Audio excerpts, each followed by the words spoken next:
What happened in terms of the application of equity, people started focusing on disparities. So in practice, equity became closing disparities between groups. And so the benchmark in terms of the goal was to get whatever the favored group has, or to close the gap between the less favored and more favored group.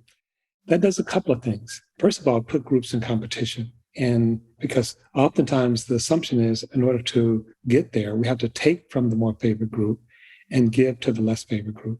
In racial terms, that means oftentimes taking from whites or white men and giving to women and people of color. And it's not surprising, the favored group, or whatever is designated the favored group, oftentimes object. And part of the objection is they're still holding on to the first concept of equality.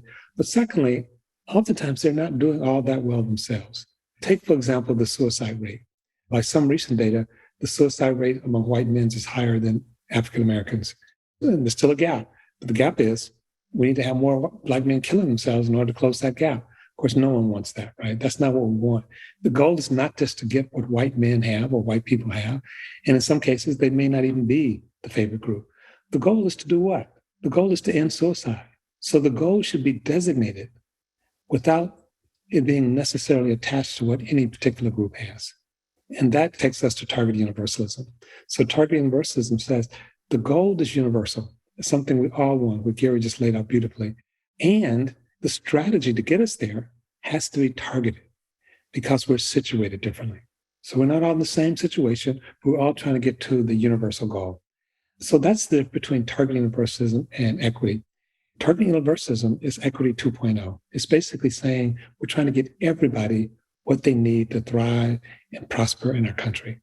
And yes, whites may be closer to that, and they may be closer to that for a number of reasons, including the history of slavery and Jim Crow. But oftentimes they're not there. And then when you disaggregate whites, you see whites are distributed. So think about this.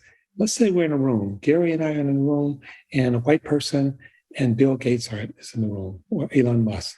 The disparity in terms of wealth in that room racially is huge.